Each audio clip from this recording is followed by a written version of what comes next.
I never thought that my life would take such a drastic turn. At 45 years old, I, Marina, always considered myself a strong and independent woman.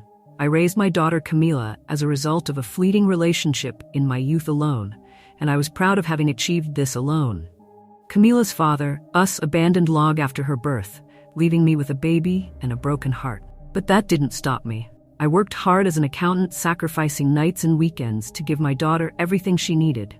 When Camila went to university, I felt a huge void. In my life, it was when I met Ricardo, a coworker who seemed to be everything I ever wanted in a caring, and apparently committed man. We got married after a brief courtship, convinced that I had finally found the happiness I deserved. However, reality soon hit me. Ricardo, I was always away, immersed in his work and on constant business trips. Our marriage became an empty routine where moments of intimacy and connection were increasingly rare. I felt alone, even more than when I was a single mother in the midst of my disenchantment. Conjugal, I received news that brightened my life. Camila was Andre's bride, a young businessman who seemed to adore her at first. I must admit that I was suspicious as a mother. I always protected my daughter and feared that someone could hurt her, as I had been hurt but with an heir. Over time, Andre gained my trust and I began to see him as the son I never had. Camila and Andre's wedding day was one of the happiest days of my life. Seeing my radiant daughter walking down the aisle filled me with an indescribable feeling. However, there was something that intrigued me that day. Andre, who was always kind and respectful to me, was behaving strangely. There were moments when I felt his gaze fixed on me, a gaze that I didn't know how to interpret, and that made me uncomfortable. I tried not to give too much importance to this fact, attributed to the nervousness of the big day. Shortly after the wedding, my life took another turn. Enos, my cousin Lucas, who I hadn't seen for years, returned to the city. Lucas, he was always like a brother to me during our youth, and his return brought a flood of memories and emotions that I thought I had forgotten. Lucas became my confidant, the friend I desperately needed at that moment in my life. I told him about my problems with Ricardo, about the loan lines. I felt, despite being married, he listened to me attentively, and his unconditional support. It was Lucas who helped me discover the truth about Ricardo. One afternoon while we were having coffee in a small restaurant in the city center, Lucas showed me some photos she'd taken by chance. They showed Ricardo, my husband, passionately kissing a young woman in a hotel in the city. The world collapsed around me. All the suspicions that I had tried to ignore it for months. They were confirmed at that moment with a broken heart, but determined not to be another victim. I confronted Ricardo that same night. At first I tried to deny it, but in the face of the evidence he ended up confessing his infidelity. He told Meth that he was in a relationship with his young assistant for months, who was lonely, and I wasn't giving him the attention he needed. His excuses only increased my pain and anger. Without hesitation, I asked for a divorce. The following months were a whirlwind of emotions. The divorce process was exhausting from an emotional point of view and financial support. Richard tried to keep a large part of our joint property, arguing that he was primarily responsible for supporting the house, but I was not willing to give in. I fought tooth and nail for what was rightfully mine, with the unconditional support of Camila and Lucas.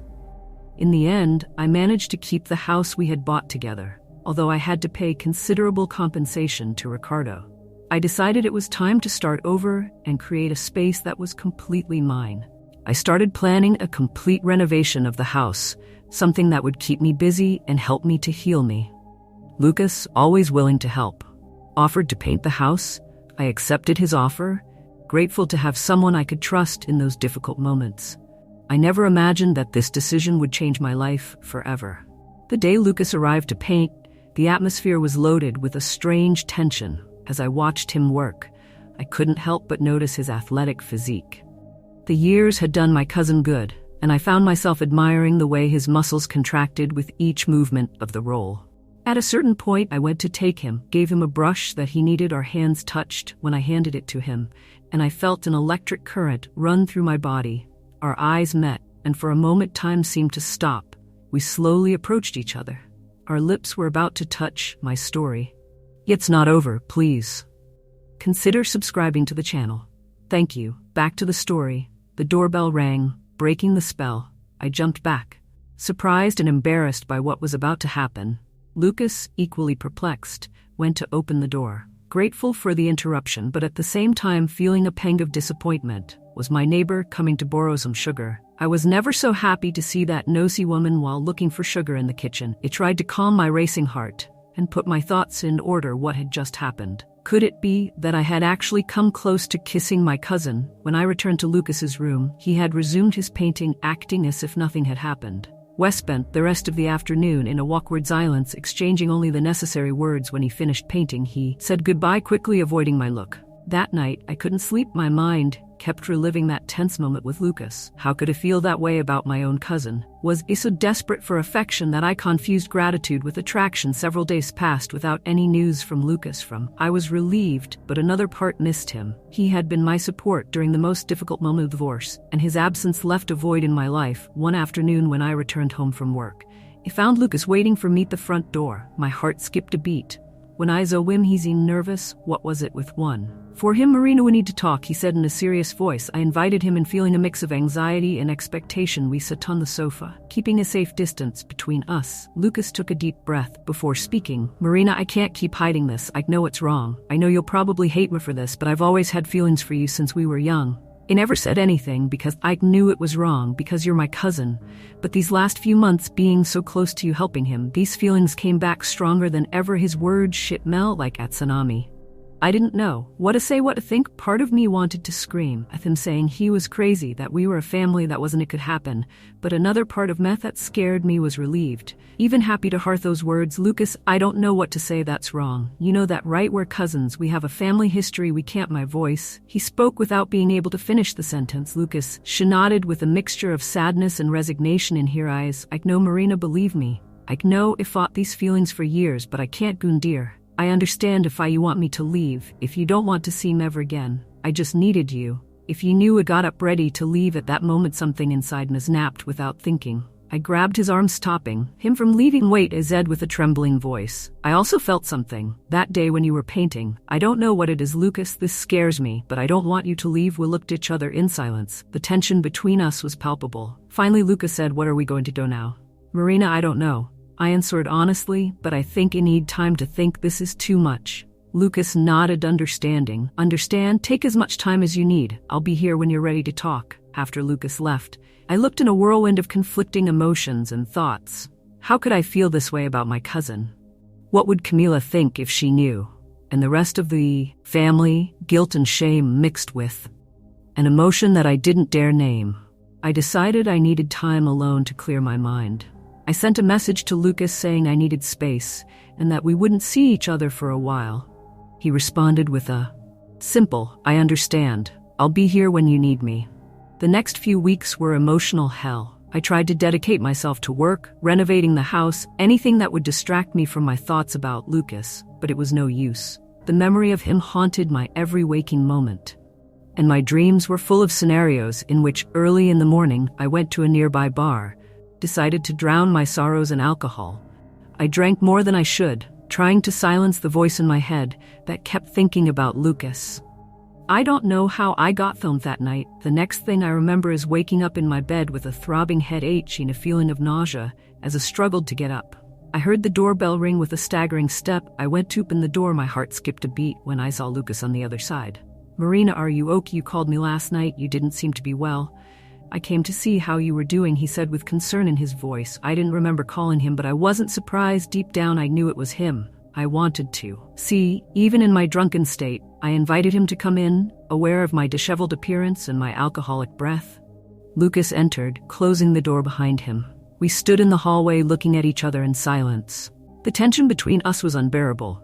And then, without knowing who made the first move, we kissed. It was a desperate kiss full of repressed passion and repressed desire. My hands tangled in his hair. Ashish hands ran down my back. All the confusion, all the everything disappeared in that moment. There was just Lucas and me, and the fire that burned between us. We separated, panting with our foreheads still pressed against each other. This is wrong, I whispered, although my body screamed otherwise. I know, replied Lucas, his voice hoarse with desire. But it feels so good. And he was right. It truly was a feeling good, felt right event, though my mind was screaming that it was wrong. That morning, Lucas and I crossed a line we couldn't cross. We made love with a passion I had never experienced before. It was like a lifetime of pent-up desire was suddenly released. Each caress, each kiss, each sigh was filled with an overwhelming intensity. Then, lying in bed, reality began to impose itself on what we had done, how it would affect our family. Hi. Let me say yes, it had been a mistake. But I couldn't, I said. But I couldn't. I didn't respond. Honestly, this scares me more than anything else. Lucas hugged me tightly.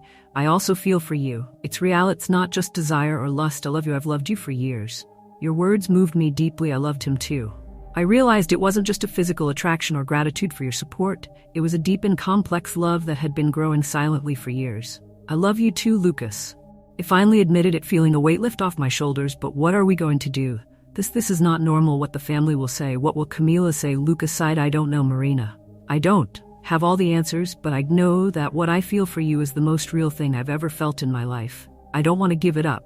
I can't remain in silence, hugging each other, letting the reality of our situation settle in. When we knew we were facing a difficult path full of obstacles and judgments, but in that moment, cuddled in bed, I felt we could overcome anything together. The days that followed were a mix of ecstasy and anxiety. On the one hand, there was the joy of being with Lucas, of being able to freely express the feelings that we had repressed for so long for another person.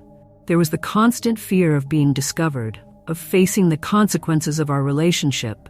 We decided to keep everything secret for now. We were not ready to face the world, to explain something that we ourselves didn't fully understand. We were sneaking around, finding excuses to spend some time together. Every stolen moment was precious. Every clandestine kiss was an adventure. However, living in secret started to take its toll. I felt guilty every time I spoke to Camille on the phone, knowing that I was shitting something so important from her. Lucas also suffered, torn between his love for me and his loyalty to his family.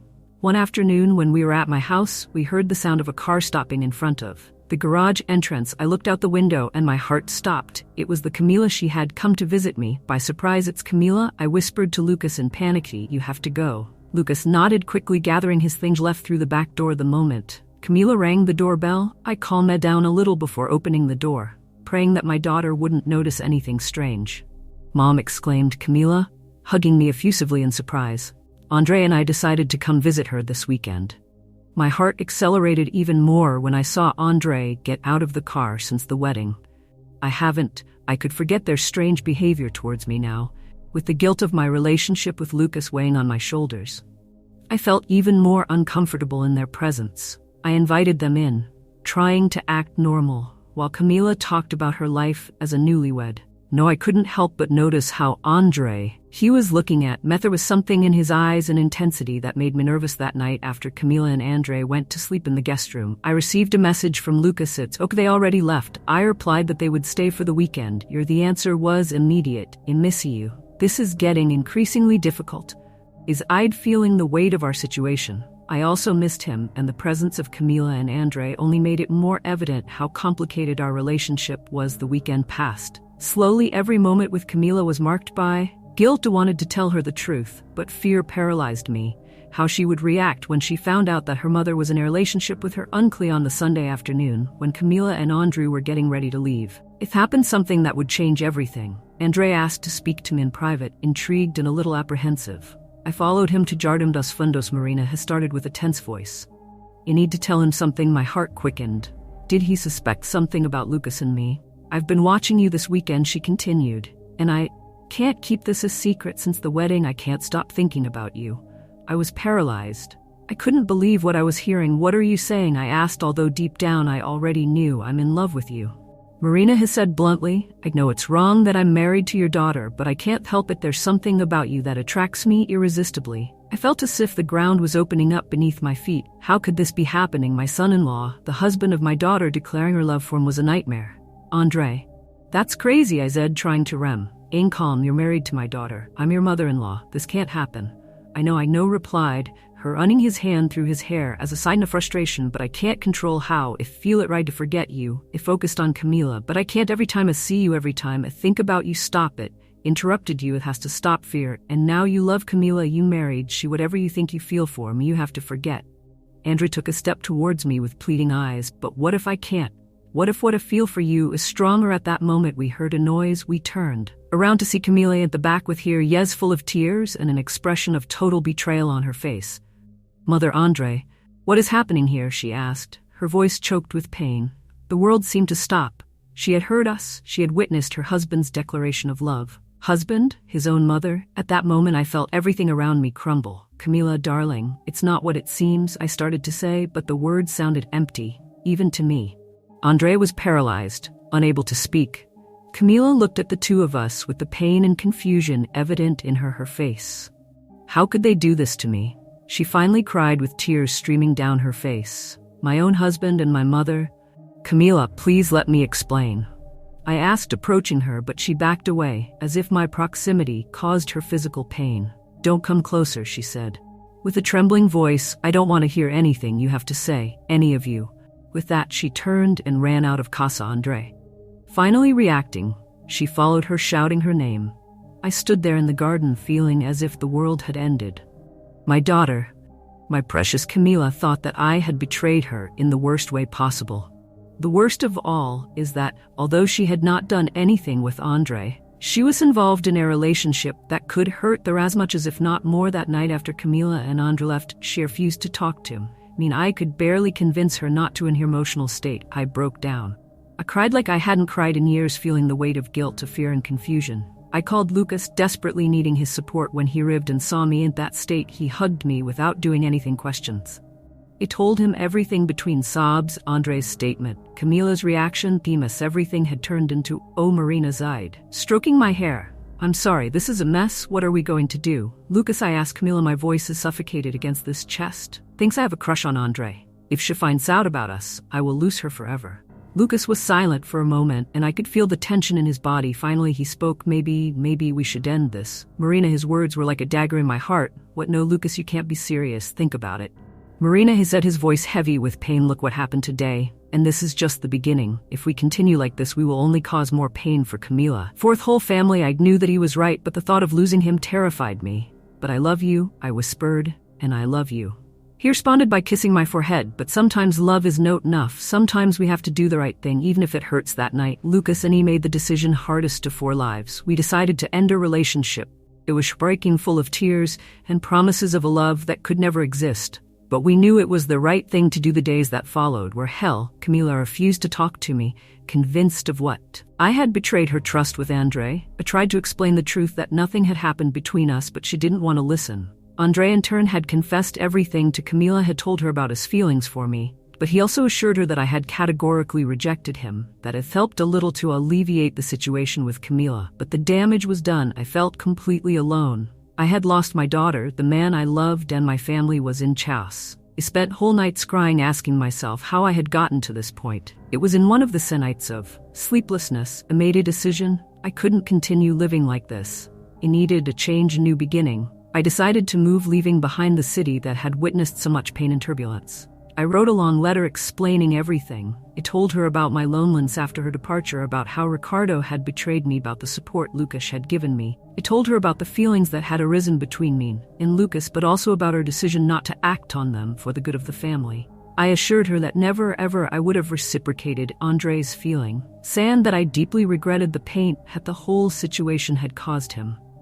I ended the letter by telling him that I was leaving, that I needed time and space to recover, and that I hoped that one day he would be able to forgive me and give me understanding. The day of my departure arrived earlier than I expected. When I was putting the last boxes in the car, I saw Lucas approaching. My heart skipped a beat. When he's home, we were silent for a moment, with the unspoken words floating between us. Finally, Lucas, he said, I love you, Marina. I will always love you, but I understand why you need. I hope you find the peace you're looking for. The tears I was holding back finally overflowed. I love you too, Lucas. You will always be an important part of my life. We hugged each other last time, a hug that contained all the love, the pain, and the goodbye that we couldn't express in words. As I drove, watching in the rearview mirror, as Lucas became smaller and smaller, I felt a mixture of sadness and hope. I was leaving behind a life full of complications, betrayal, and forbidden love, but I was also heading towards an unknown future full of possibilities. I didn't know what the future held for me. I didn't know if Camila would forgive me, if I would overcome my feelings for Lucas, but I knew this was the right decision. It was time to healing myself from rediscovering myself. As I drove to my new destination, I thought about everything I had been through: love, betrayal, passion, pain. A love that had brought me to this moment, and although the road was difficult, it made me stronger. I looked forward to the road that stretched out in front of me. I didn't know where I would end up, but for the first time in a long time, I felt like I was on the right path. It was the beginning of a new chapter in my life, and I was ready to write it. My story of forbidden love. Betrayal and redemption had come to an end. But my story, Marina's true story, was just beginning.